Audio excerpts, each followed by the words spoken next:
साईं महाराज श्री गुरुदेव की जय। नितिल विष्णु विष्णुपाद अष्टोत्तर शतश्मर श्री भक्तिवेदांत वामन गोसाई महाराज की जय। नितिल विष्णु विष्णुपाद अष्टोत्तर शतश्मर श्री भक्तिवेदांत स्वामी महाराज श्री प्रभुपाद की जय। नितिल विष्णु विष्णुपाद अष्टोत्तर शतश्मर श्री भक्ति विज्ञान केशव गोसाई महाराज की जय। नितिल विष्णु विष्णुपाद अष्टोत्तर शतश्मर श्री भक्ति सिद्धांत सरस्वती गोसाई प्रभुपाद की जय। Nitin Vishnu Nitin Vishnu Vishnupad अष्टोत्तर शतश्मर No, I made a mistake. I forgot to go live. Sorry, I'm going to end this in certain places.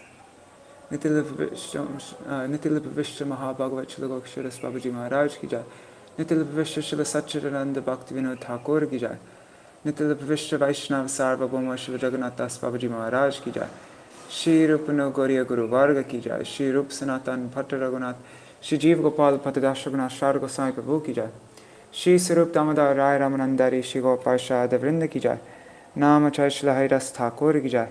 प्रेम से कहो श्री कृष्ण चैतन्य प्रभु नित्यानंद श्री अद्वैत गदाधर श्रीवासरी गौर भक्त वृंद की जाय। श्री क्षेत्र मंडल गौर मंडल व्रज मंडल मथुरा वृंदावन धाम की जाय। सर्व अभिष्ट व्रत गिरिराज महाराज की जाय। श्री राधा कुंज श्याम कुंज की जाय। श्री मुन देवी गंगा देवी की जाय। श्री तुलसी महारानी वृंद देवी की जाय। श्री भक्ति देवी की जाय। श्री पूर्णमासी योग माया की जाय। श्री गोपेश्वर महादेव की जाय। श्री हरि नाम संकीर्तन की जाय। ग्रंथराज श्रीमद्-भागवतम की जाय। श्री चतुर्मास श्री कार्तिक व्रत की जाय।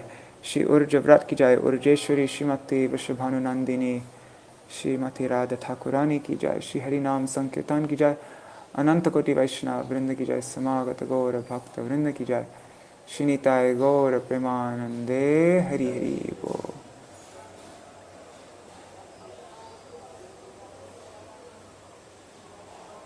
All right, just sharing my screen.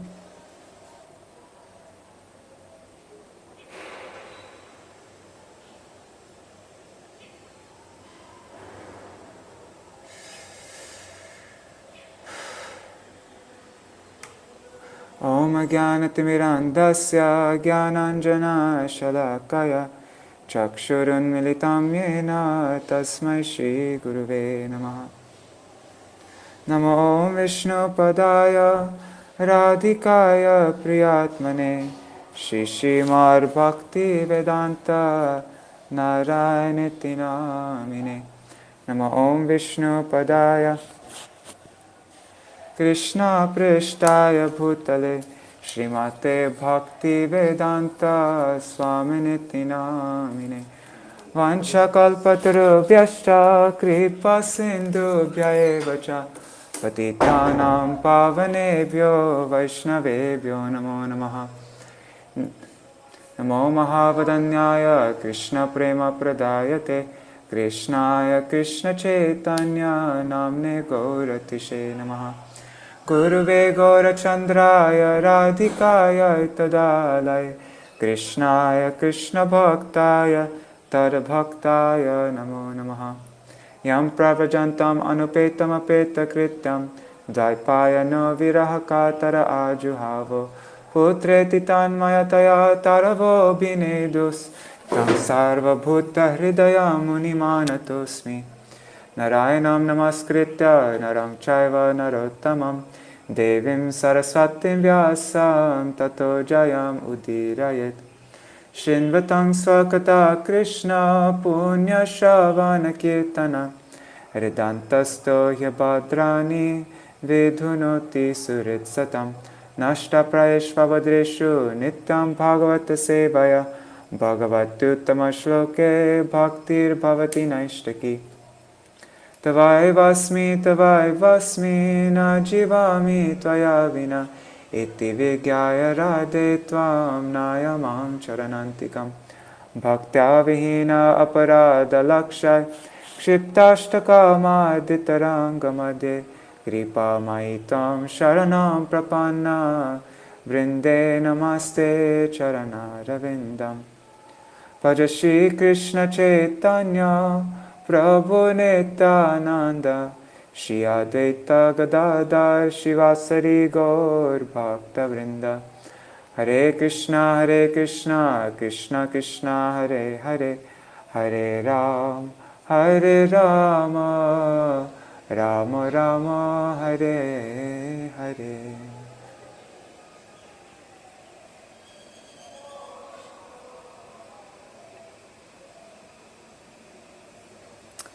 All right.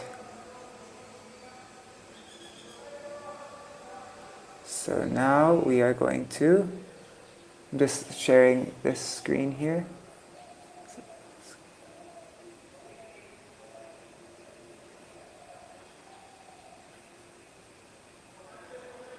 There.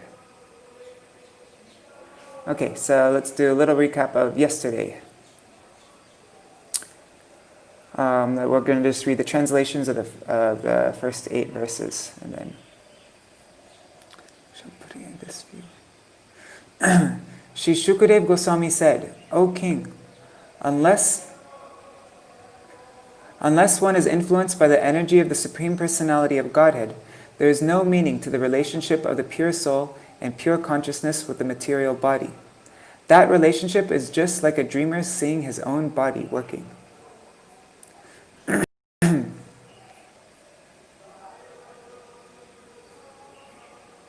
The illusioned living entity appears in so many forms offered by the external energy of the Lord. While enjoying in the modes of material nature, the encaged living entity misconceives, thinking himself I and mine.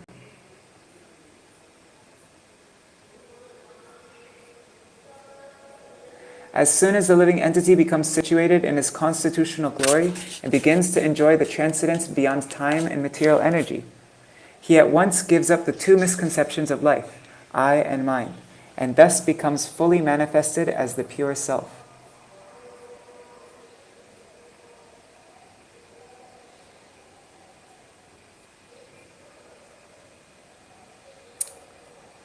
I don't know why it's doing that.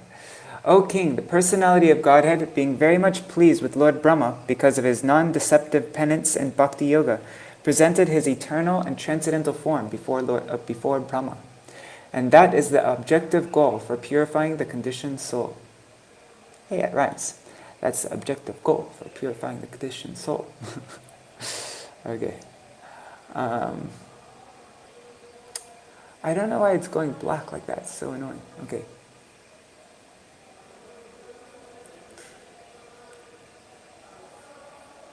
Lord Brahma, the first spiritual master, supreme in the universe, could not trace out the source of his lotus feet. Shouldn't that be a capital H? Anyhow, and while thinking of creating the material world, he could not understand the proper direction for such creative work, nor could he find out the process for such creation.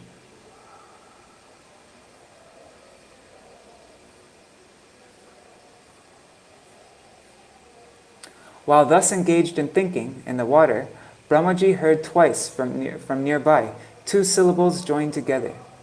One of the syllables was taken from the 16th, and the other was taken from the 21st of the Sparsha alphabets, and both joined to become the wealth of the renounced order of life. Tapa, tapasya.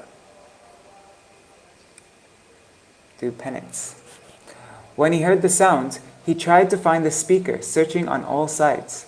But when he was unable to find anyone besides himself, he thought it was wise to sit down on his lotus seat firmly and give his attention to the execution of penance, as he was instructed. Yeah, the 2 words he heard was tapa, and that means penance. Lord Brahma underwent penances for 1,000 years by the calculations of the demigods. He heard this transcendental vibration from the sky, and he accepted it as divine. Thus he controlled his mind and senses, and the penances he executed were a great lesson for the living entities. Thus he is known as the greatest of all ascetics. Okay, so this is where we are now.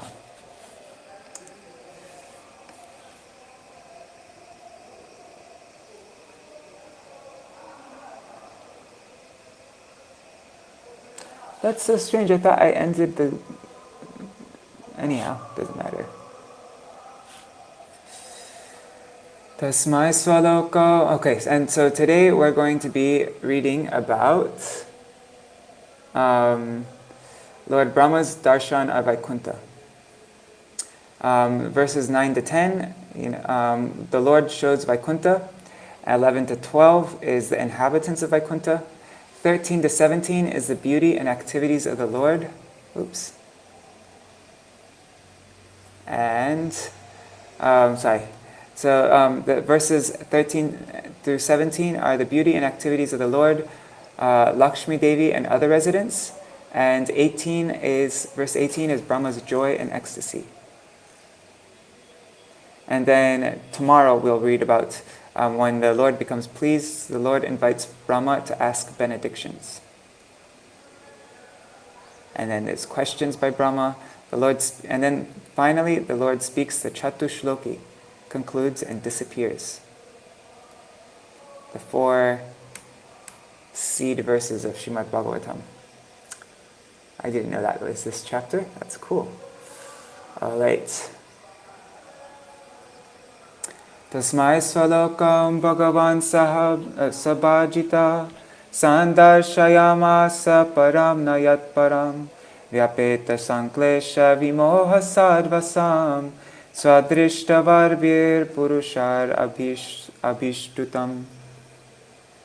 Also, I have to finish at 8 o'clock today because I have a meeting with somebody right after. And so, if for some reason I'm not able to, if it gets 8 o'clock and I haven't read up to verse 18, I'll just have to, do that tomorrow. The personality of Godhead, being thus very much satisfied with the penance of Lord Brahma, was pleased to manifest his personal abode, Vaikuṇṭha, the supreme planet above all others. This transcendental abode of the Lord is adored by all self-realized persons, freed from all kinds of miseries and fear of illusory existence. Purport by Srila Prabhupada. The troubles of penance accepted by Lord Brahma were certain in the line of devotional service, bhakti. Otherwise, there is no chance that Vaikuṇṭha, or Swalokam, the Lord's personal abodes, would become visible to Brahmaji. The personal abodes of the Lord, known as Vaikuṇṭhas, are neither mythical nor material, as conceived by the impersonalists. But realization of the transcendental abodes of the Lord is possible only through devotional service, and thus the devotees enter into such abodes. There is undoubtedly trouble in executing penance. But the trouble accepted in executing bhakti yoga is transcendental happiness from the very beginning, whereas the trouble of penance in other processes of self-realization, Gyan Yoga, Dhyan Yoga, etc., without any Vaikuṇṭha realization, ends in trouble only and nothing more. There is no profit in biting husks without grains. Similarly, there is no profit in executing troublesome penances other than bhakti yoga for self-realization. Executing bhakti yoga is exactly like sitting on a lotus sprouted out of the abdomen of the transcendental personality of Godhead, for Lord Brahma was seated there. Brahmaji was able to please the Lord, and the Lord was also pleased to show Brahmaji his personal abode. Srila Jiva Goswami, in the comments of his Krama Sandarbha annotation of Śrīmad-Bhāgavatam, cites quotations from the Garga Upanishad, Vedic evidence. It is said that Yajnavalkya described the transcendental abode of the Lord to Gargi, and that the abode of the Lord is situated above the highest planet of the universe, namely Brahmaloka. This abode of the Lord, although described in revealed scriptures like Bhagavad Gita and the Śrīmad-Bhāgavatam, remains only a myth for the less intelligent class of men with a poor fund of knowledge. Herein, the word swadrishtavarbhi is very significant. One who has actually realized his self realizes the transcendental form of oneself. Impersonal realization of self and the Supreme, impersonal realization of self and the Supreme is not complete, because it is just an opposite conception of material personalities. The Supreme Personality of Godhead and the personalities of devotees of the Lord are all transcendental. They do not have material bodies. The material body is overcast with 5 kinds of miserable conditions: namely ignorance, material conception, attachment, hatred, and absorption. As long as one is overwhelmed by those 5 kinds of material miseries, there is no question of entering into the Vaikuṇṭha lokas. The impersonal, what is that? That is avidya, rag, no.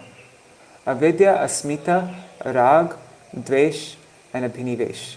That's ignorance is avidya, material conception is asmita, attachment is rag, hatred is dvesh, and absorption is abhinivesh. Okay. As long as one is overwhelmed by those 5 kinds of material miseries, there is no question of entering into the Vaikuṇṭha lokas. The impersonal conception of oneself is just the negation of material personality, and is far from the positive existence of personal form. The personal forms of the transcendental abode will be explained in the following verses. Brahmaji also described the highest planet of the Vaikuṇṭha loka as Goloka Vrindavan, whereas the Lord resides as a cowherd boy, keeping transcendental surabhi cows, and surrounded by hundreds and thousands of goddesses of fortune.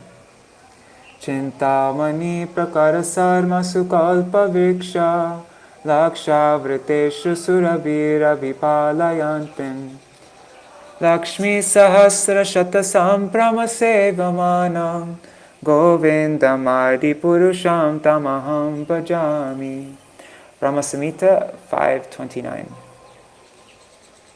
The statement of the Bhagavad Gita, Yadgatva na nivartante tad dhamma paramam mama, Bhagavad Gita 15.6, is also confirmed herewith. Param means transcendental Brahman. Therefore, the abode of the Lord is also Brahman, non-different from the Supreme Personality of Godhead. The Lord is known as Vaikuṇṭha, and his abode is also known as Vaikuṇṭha. Such Vaikuṇṭha realization and worship can be made possible by the transcendental form and sense. Pravartate yatra rajastamastayo satvang chamishram na chakala vikrama na yatra maya kim uta pare harer anuvrata yatra surarchita. In that personal abode of the Lord, the material modes of ignorance and passion do not prevail, nor is there any of their influence and goodness. There is no predominance of the influence of time, so what to speak of the illusory external energy? It cannot enter that region.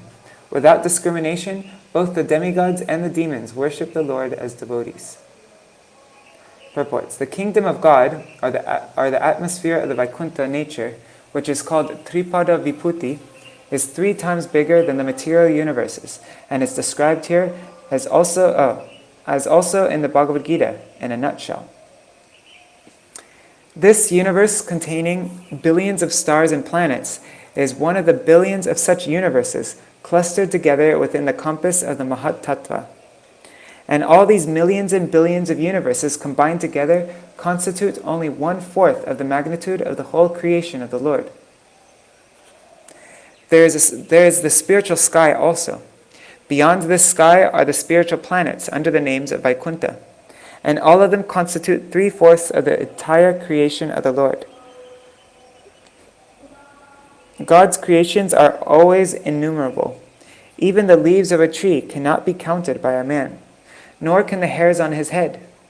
However, foolish men are puffed up with the idea of becoming God himself, though unable to create a hair on their own bodies. Man may discover so many wonderful vehicles of journey, but even if he reaches the moon by his much advertised spacecraft, he cannot remain there. The sane man, therefore, without being puffed up as if he were the God of the universe, abides by the instruction of the Vedic literature, the easiest way to acquire knowledge and transcendence. So let us know through the authority of Śrīmad-Bhāgavatam of the nature and constitution of the transcendental world beyond the material sky.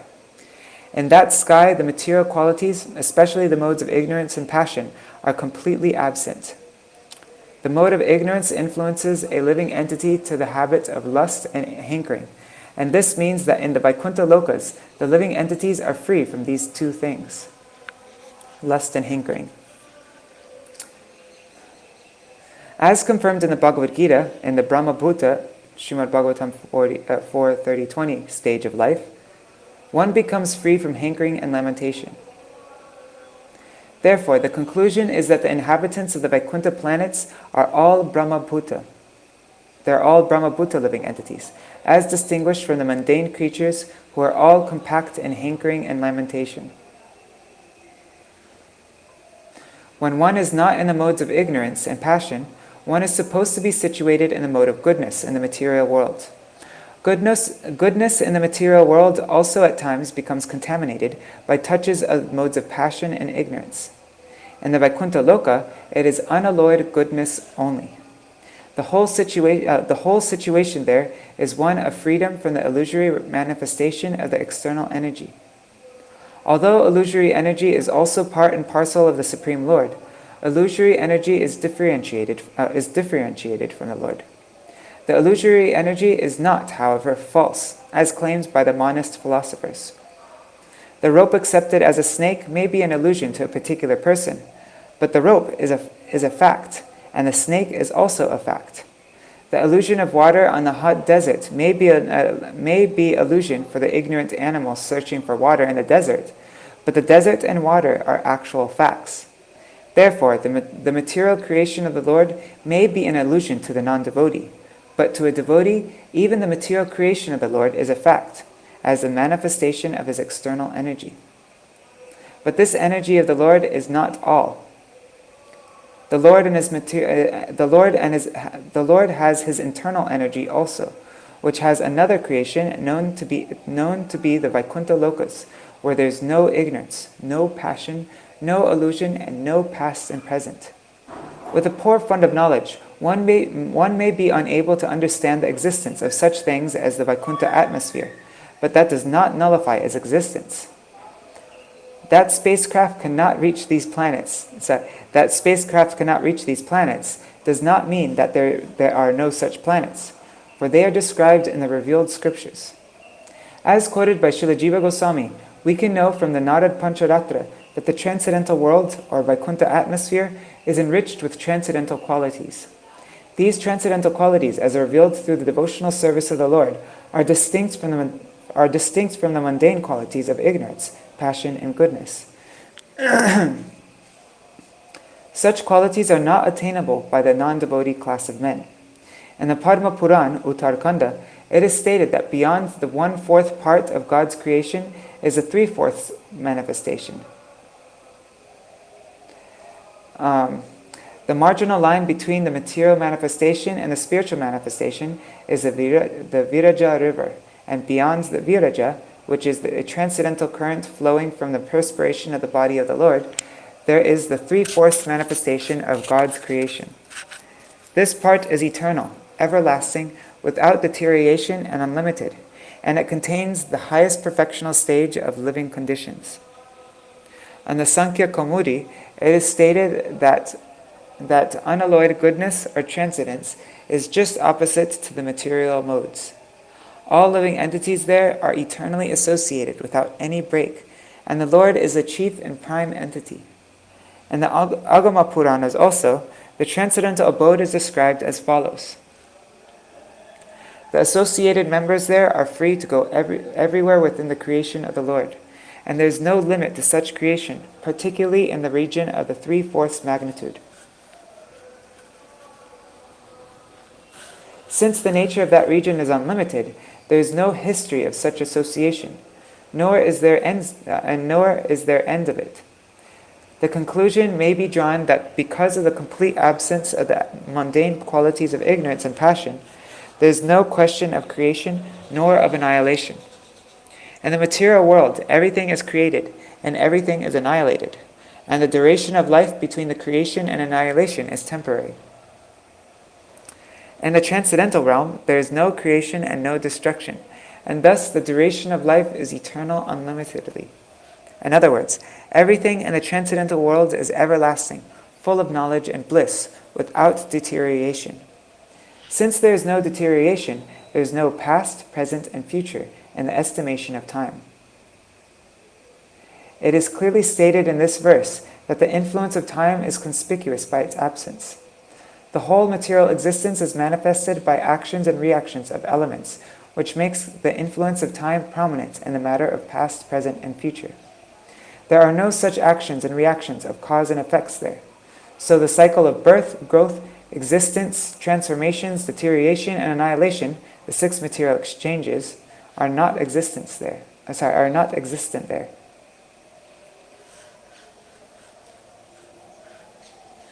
It is the unalloyed manifestation of the energy of the Lord, without illusion as experienced here in the material world. The whole Vaikuṇṭha existence proclaims that everyone there is a follower of the Lord.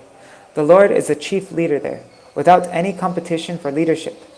And the people in general are all followers of the Lord. It is confirmed in the Vedas, therefore, that the Lord is the chief leader and all other living entities are subordinate to him.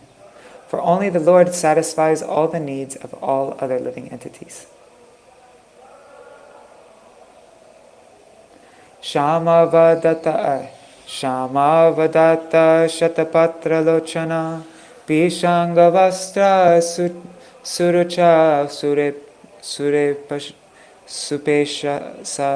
Supeshasa Sarve Chaturbhava Unmishan Mane Pravekanishka Bharana Suvarchasa. The inhabitants of the Vaikuṇṭha planets are described as having a glowing sky bluish complexion. Really? Sky blue? It says Shama. Shama doesn't really mean sky blue though, does it? Shama just means darkish. Anyhow, their eyes resemble lotus flowers. Their dress is of yellowish color, and their bodily features very attractive. They are just the age of growing youths. They all have 4 hands. They are all nicely decorated with pearl necklaces with ornamental medallions, and they all appear to be effulgent. Purport. The inhabitants in Vaikuṇṭha Loka are all personalities with spiritual bodily features not to be found in the material world. We can find the descriptions of the revealed scriptures like Śrīmad-Bhāgavatam. Impersonal descriptions of transcendence in the scripture indicates that the bodily features in the Vaikuṇṭha Loka are never to be seen in any part of the universe. As there are different bodily features in different places of a particular planet, or as there are different bodily features between bodies in different planets, similarly, the bodily features of the inhabitants in Vaikuṇṭha Loka are completely different from those in the material universe. For example, the 4 hands are distinct from the 2 hands in this world.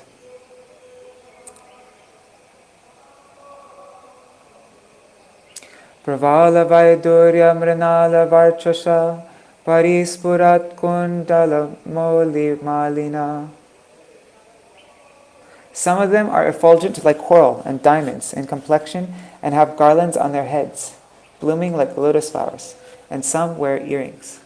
I'm just going to check that there's actually only 2 lines in that verse, because sometimes I've seen, I'm reading from PrabhupadaBooks.com, and sometimes it missed a line.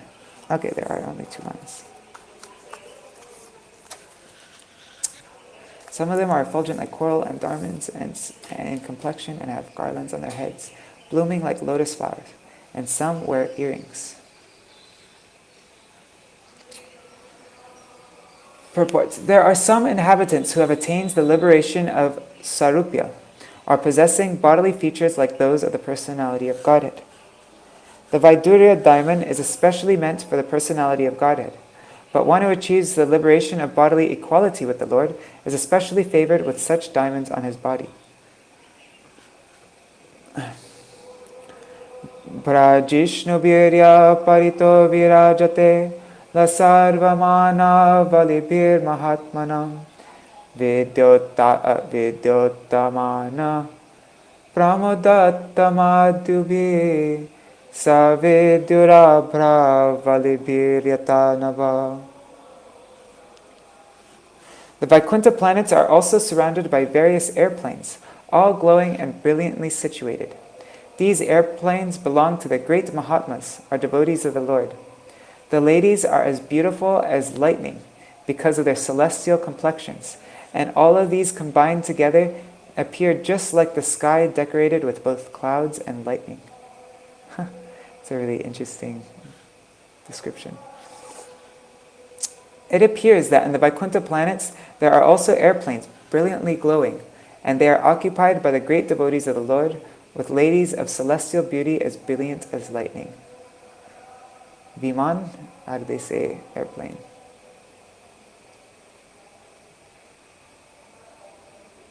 Yeah, Viman.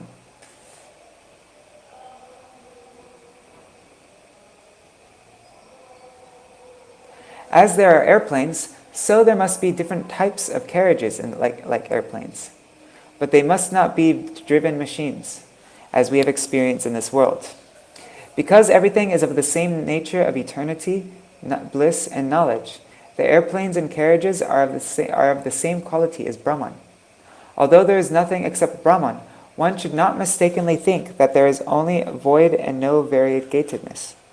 Thinking like that is due to a poor fund of knowledge. Otherwise, no one would have such a misconception of voidness in Brahman.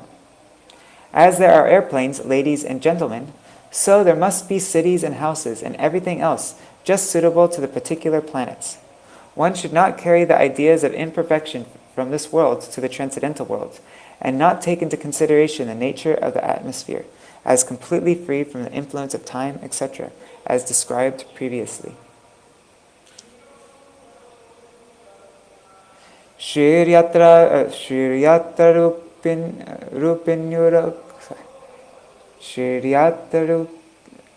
rupin yurukaya padayo karoti mana bahuda vibhuti bhi prankam shritaya kusuma karanugar vigiyamana priya karma gayati.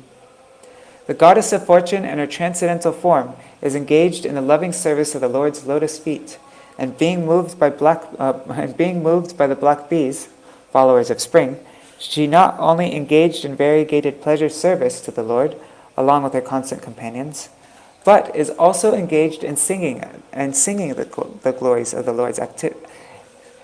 But is also engaged in singing the glories of the Lord's activities. So she doesn't do service alone, but she does service combined with kirtan. That's a nice lesson for us. Whenever we do any service, we should be doing it in accompaniment with kirtan, with speaking the glories of the Lord, with chanting the Lord's name. Tadarsha tatra kila satpatam patim shriya patim yagya patim jagat patim Sunandananda Prabhalar Hanadibi Saparshada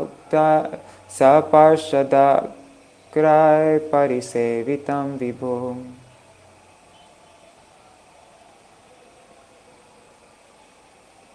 Lord Brahma saw in the Vaikuṇṭha planets the personality of Godhead, who is the Lord of the entire devotee community, the Lord of the goddess of fortune, the Lord of all sacrifices, and the Lord of the universe, and who is served by the foremost servitors like Nanda, Sunanda, Prabhala, and Arhana, his immediate associates. I don't even know about these people.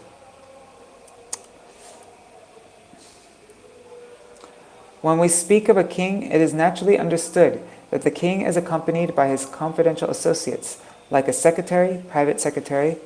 I forgot this word. Rukmini helped me learn it before, but I have a bad memory. 1 second.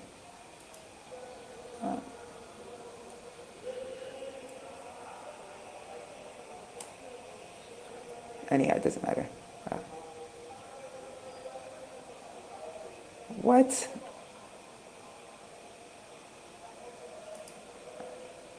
Anyhow. That's never happened.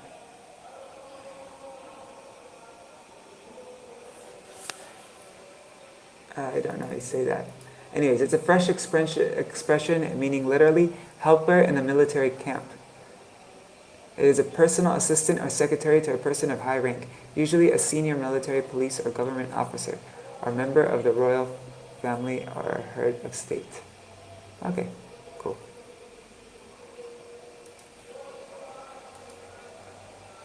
So he's surrounded by his confidential associates, like his secretary, private secretary. Let's see how you pronounce it. Aide de camp. Aide de camp. It's aide de camp. Aide de camp. Aide de camp. Sorry, ministers and advisors. So he's accompanied by all those people.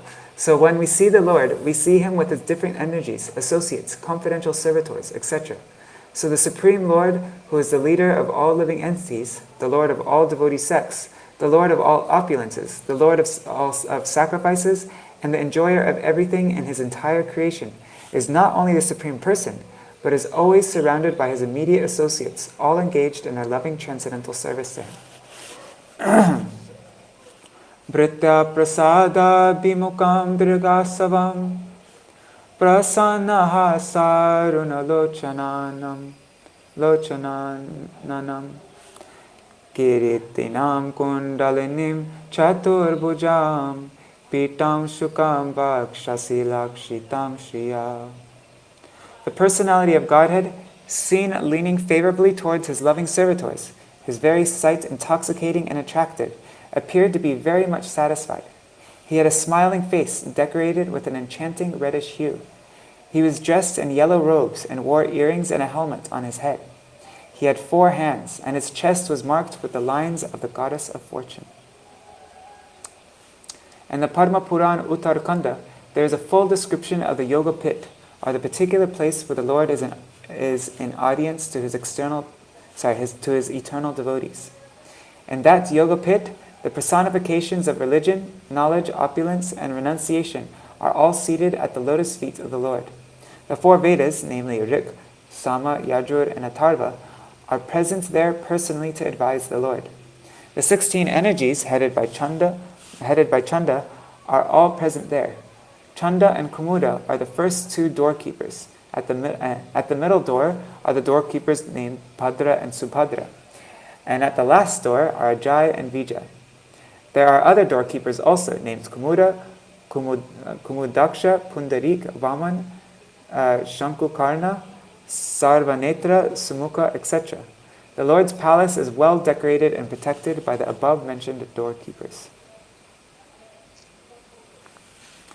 Adhyarhaniyasanamasthītam param vritam chatursho dasha pancha shaktibi yuktam bhagaiswar itiratra chadruvai sa eva dhaman ramamanama ishvaram. The Lord was seated on his throne.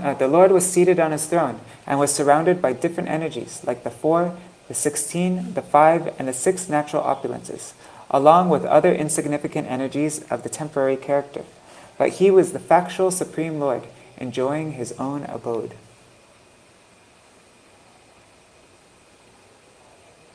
The Lord is naturally endowed with his 6 opulences. Specifically, he is the richest, he is the most powerful, he is the most famous, he is the most beautiful, he is the greatest in knowledge, and he is the greatest renouncer as well. And for his material creative energies, he is served by four, namely the principles of Prakriti, Purusha, Mahat-tattva, and Ego. He is also served by the 16, namely the 5 elements, earth, water, air, fire, and sky, the 5 perceptive sense organs, the eye, ear, nose, tongue, and skin, and the 5 working sense organs. The hand, the leg, the stomach, the evacuation outlets, and the genitals, and the mind. The 5 include the sense objects, namely form, taste, smell, sound, and touch. All these 25 items serve the Lord in the material creation, and all of them are personally present to serve the Lord. The insignificant opulences numbering 8, the Ashtasiddhis attained by yogis for temporary overlordship, are also under his control. But he is naturally full with all such powers without any effort, and therefore he is the Supreme Lord. The living being, by severe penance and performance of bodily exercises, can temporarily attain some wonderful power, but that does not make him the Supreme Lord. The Supreme Lord, by his own potency, is unlimitedly more powerful than any yogi. He is unlimitedly more learned than any jnani. He is unlimitedly richer than any wealthy person. He is unlimitedly more beautiful than any beautiful living being. And he is unlimitedly more charitable than any philanthropist. He is above all. No one is equal to or greater than him. Nor can anyone reach his level of perfection in any of the above powers by any amount of penance or yogic demonstrations.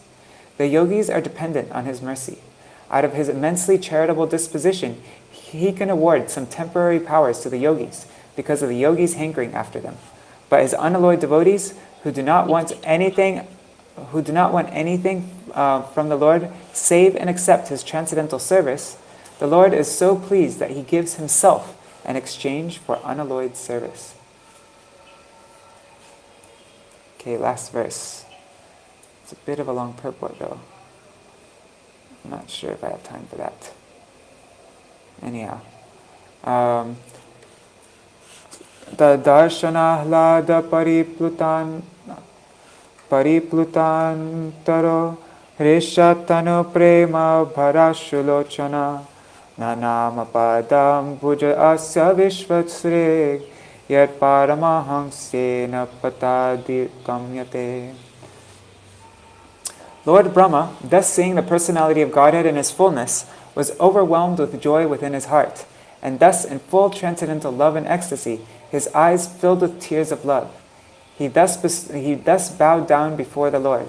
That is the way of the highest perfection for the living being, the Paramahamsa.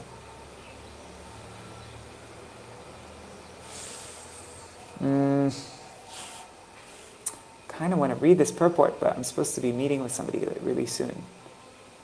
I'm just going to read it really quick. Actually, give me a second. I just want to put on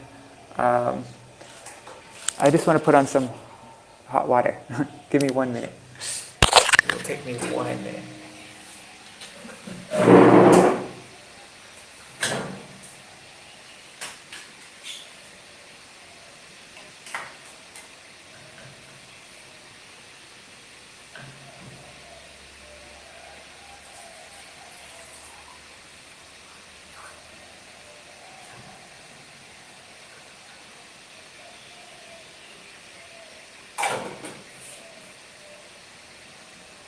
Okay, I am back. Okay, purport. In the beginning of the Śrīmad-Bhāgavatam, it is stated that this great literature is meant for the Paramahamsas. Paramo nirmat saranam satam, Śrīmad-Bhāgavatam 112. I.e., the Śrīmad-Bhāgavatam is meant for persons completely free from malice. And the conditioned life of the malicious life begins from the top, namely bearing malice against the Supreme Personality of Godhead. The personality of Godhead is an established fact in all the revealed scriptures, and in the Bhagavad Gita, the personal feature of the Supreme Lord is especially mentioned, so much so that the last portion of the great literature has emphatically stressed that one should surrender unto the personality of Godhead to be saved from the miseries of life. Unfortunately, persons with impious backgrounds do not believe in the personality of Godhead, and everyone wants to become God himself without any qualification. This malicious nature in the conditioned soul continues even up to the stage when a person wants to be one with the Lord. And thus even the greatest of the empiric philosophers, speculating on becoming one with the Supreme Lord, cannot become a Paramahamsa, because the malicious mind is there. Therefore, the Paramahamsa stage of life can be attained only by those who are fixed in the practice of Bhakti Yoga. This Bhakti Yoga begins if a person has the firm conviction that simply discharging devotional service to the Lord in full transcendental love can elevate him to the highest perfectional stage of life. Brahmāji believed in this art of Bhakti Yoga. He believed in the instruction of the Lord to execute tapa, and he discharged the function with great penance and thus achieved the greatest success of seeing the Vaikuṇṭha lokas and the Lord also by personal experience. No one can reach the abode of the Supreme Lord by any mechanical means of the mind or machine, but one can reach the abodes of the Vaikuṇṭha lokas simply by following the process of Bhakti Yoga, because the Lord can be realized only through the Bhakti Yoga process. Lord Brahmāji was actually sitting on his lotus seat, and from there, by executing the process of Bhakti Yoga in great seriousness, he could see the Vaikuṇṭha lokas with all variegatedness, as well as the Lord in person and his associates. Following in the footsteps of Lord Brahma, any person, even up to this day, can attain the same perfection by following the path of the Paramahamsa as recommended herein. Lord Chaitanya also approved of this method of self-realization for men in this age.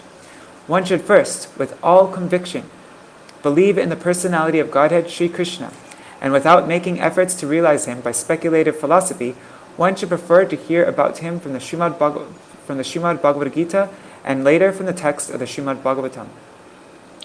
One should hear such discourses from a person Bhagavatam and not from the professional man, or from the karmi, jnani, or yogi.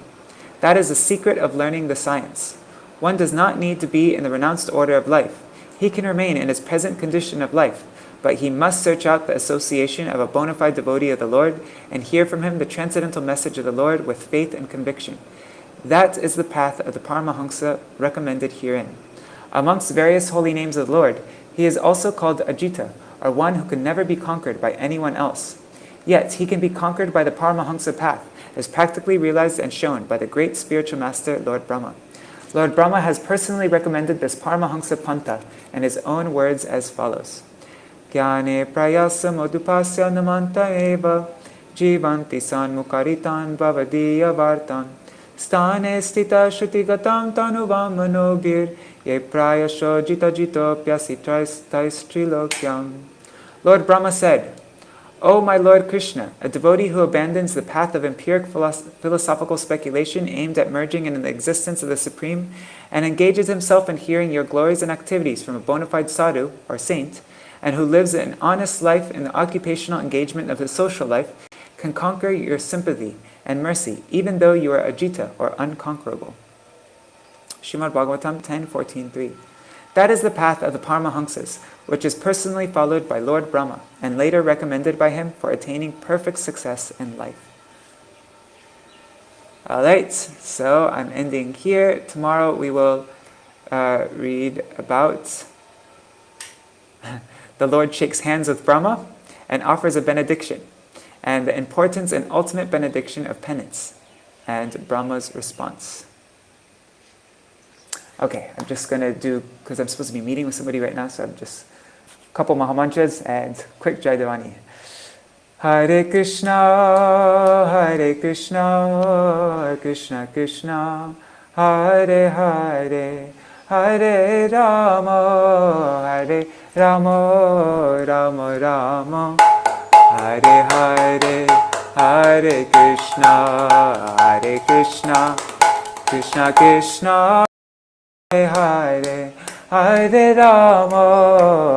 Rama, Rama Rama, Hare Hare. Nitai Gaur Hari Bol, Hari Bol, Hari Bol, Nitai Gaur Hari Bol.